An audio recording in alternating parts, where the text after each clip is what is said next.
all of you for being here. And before we do anything else, we got the legend Owen Shroyer. Can we give him a good round of applause?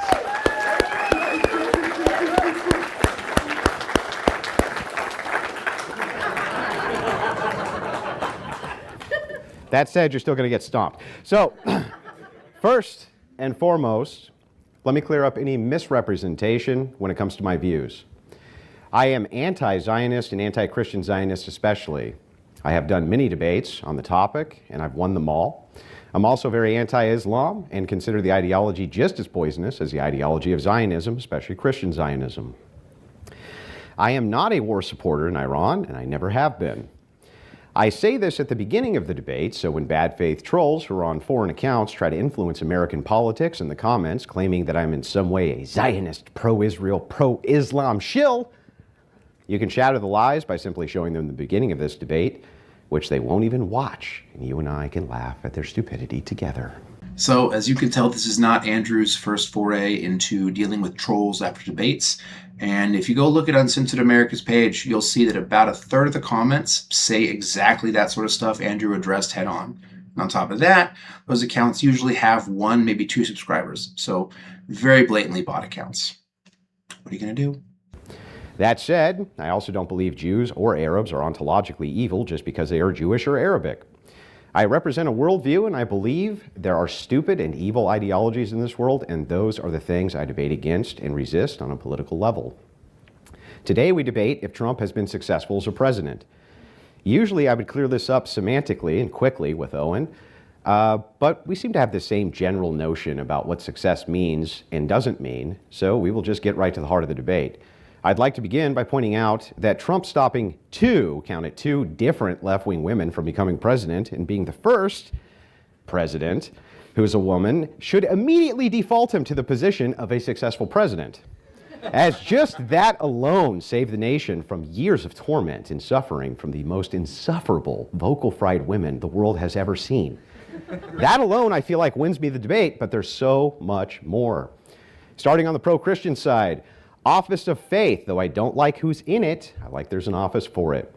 Affirm via executive order there are 2 genders and revoke the idea of gender being different from sex. He signed an executive order stopping trans-surgical chemical alterations of children. He made Christmas Eve and the day after Christmas federal holidays affirming Christian beliefs as the ones we celebrate. He signed an executive order to eradicate anti-Christian bias in the government. He expanded school choice via executive order so we could remove our children from indoctrination center of atheists.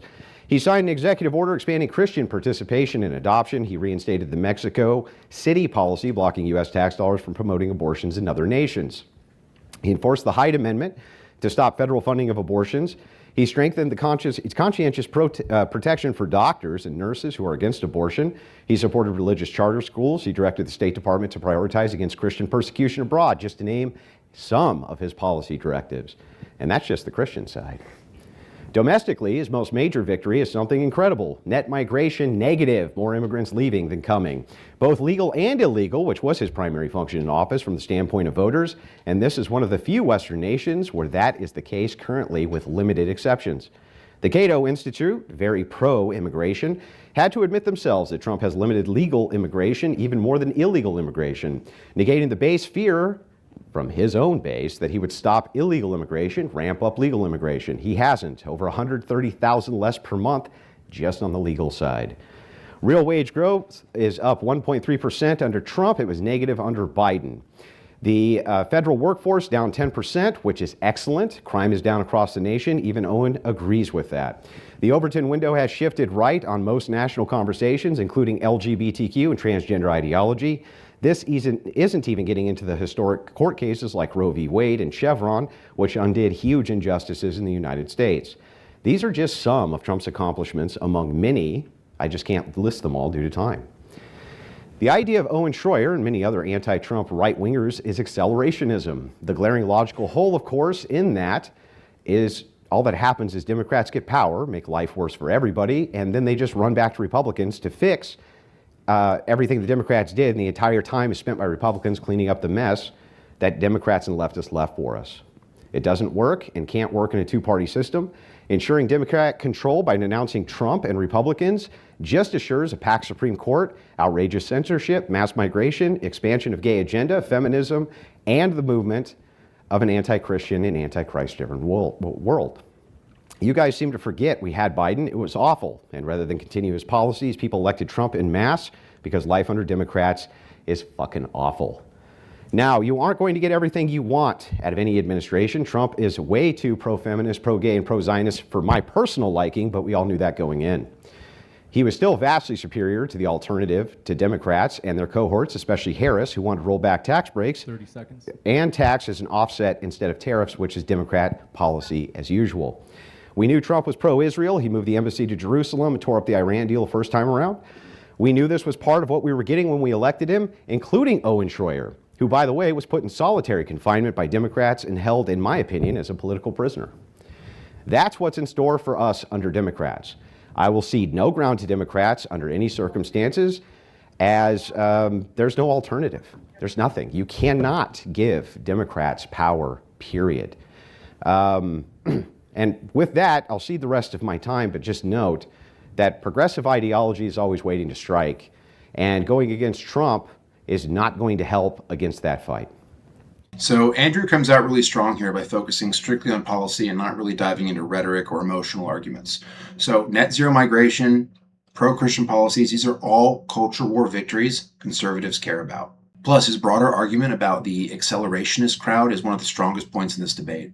I mean, the very notion that you would throw away support for Trump just to stick it to him and then in the process hand power back over to the Democrats is insane. And it's not like they would just pick up where they left off. They would make up for lost time. As soon as they get power back, it's going to be exactly what we feared would have happened if they had won in 2024. They'd be packing the Supreme Court, beefing up the censorship industrial complex, flooding the country with even more illegal immigration, and they'd probably try to make Puerto Rico and Washington, D.C. a state. That way they would tip the senatorial balance of power in their direction perpetually. All in all, a very good start for Andrew. We'll kick it over to Owen for his opening as well. Well, the premise of this debate is, has President Trump been successful or not? The premise is not, are the Democrats a bad political party? I think that we all agree with that. So that is not the premise of the debate. And I feel that the very fact that we are having this debate shows that there is at least room for consideration that the Trump administration has not been successful.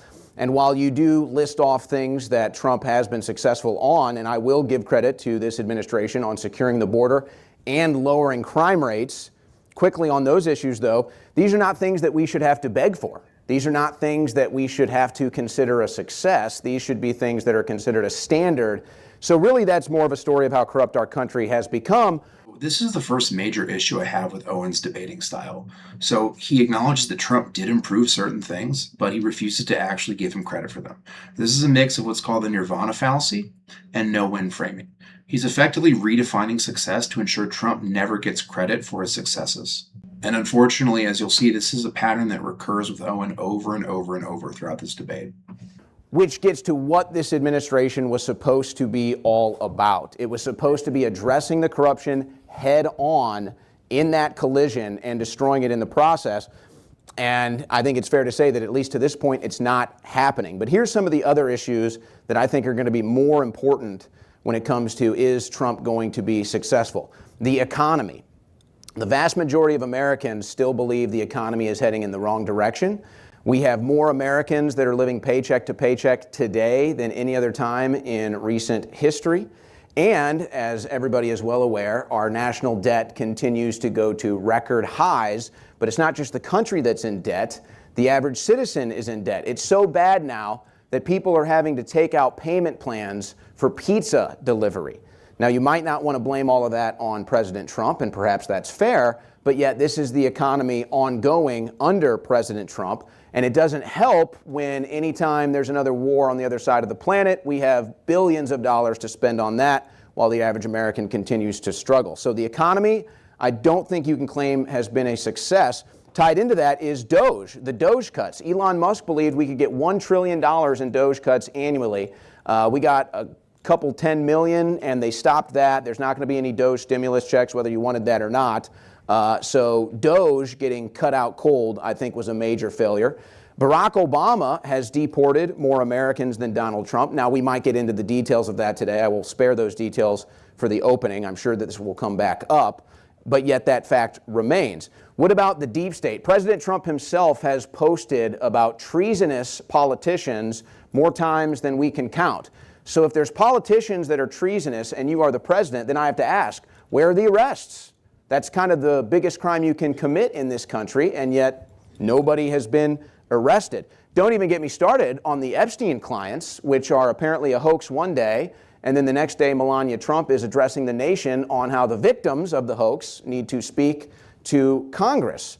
So I'm not sure where we want to go with that, but either way, no deep state arrests. Where are all the Epstein pedophile arrests? We're not getting those. These are things that people anticipated, and yet there's no success there either. So to give Owen credit, some of these criticisms really land, especially around Trump's fight against the deep state, the debacle that was the release of the Epstein files, and Doge. I mean, Doge really underdelivered what they promised. But Owen's claim that we're living paycheck to paycheck now more than ever, what?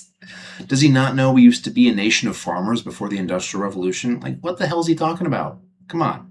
And people taking out payment plans for pizza. I mean, it sounds like Americans just being stupid with their money. Buy groceries, don't buy pizza. And by the way, as you mentioned, Trump's victory over the liberal women, which I think we'll all agree was a major victory, he was not the president when that happened. He's never won an election as president. Just thought I'd point that out. As far as the office of faith is concerned, it seems to be going about the same way of the Board of Peace. Nothing but vanity, no real results. You talk about the anti-Christian bias that they're fighting, yet look at who Trump is working with now. He's making sure that Karine Jean-Bowler kicked off of the Religious Liberties Commission for her political takes. But yet Laura Loomer, who is a vehement anti-Muslim, anti-Catholic psychotic, somehow has the ear of President Trump. So I'm not sure if that's really working for the anti-Christian. Wage growth, that's going to be an interesting one. I'm sure we're going to get more into that. But I think it goes back to the general economic picture that whether it's Trump or anybody else, Americans are still struggling. And I think if we be honest here, if we're going to be honest, a lot of this economy is actually Trump's fault. And I know he likes to blame it on Biden, but if you go back and look at it, it was the COVID economy that caused the permanent damage. It was the COVID economy that resulted in 10 to 15 to 20% inflation. Those are Trump's policies. Now, Biden was obviously a disaster. I'm not here to promote anything Biden did, but that was the Trump economy. The COVID economy is the Trump economy. Now, as far as accelerationism is concerned, I don't believe I have ever publicly supported that. I do understand the concept. I understand why people like it. I'm not here because I want Democrats to win. And I think this is a very important statement for me to make because much like in your opening statement, you wanted to clarify some things that people get wrong about you. I want to clarify this. I do not want Democrats to win. As has already been documented in this debate, Democrats have put me in prison. In fact, I was put in jail 4 times for supporting President Trump, including the last one when I was put in solitary confinement. So believe me, I know how dangerous the Democrats are. The problem is, it's not up to me. This is Trump. If Trump cannot get the Republicans over the finish line in the midterms, that has nothing to do with podcasters, it has nothing to do with accelerationists, and it has everything to do with President Trump and the GOP. And ultimately, that's going to be the major measuring stick as to whether or not he's successful. For somebody claiming to not want Democrats to win, he seems to be awfully close to advocating to wanting Democrats to win. But that's the accelerationist anti-Trump view, I guess. So all in all, for Owen's opening statement, not exactly strong technically. He definitely seems much more intuitive and emotional in his arguments. He did list some good points about Trump's shortcomings, but he is being particularly uncharitable towards Trump. So again, this is something to pay attention to. Thanks so much for watching this clip from the Argument Audit. For full videos and for more content like this, please be sure to like and subscribe and hit the notification bell so you know when a new video drops. Thanks so much, guys.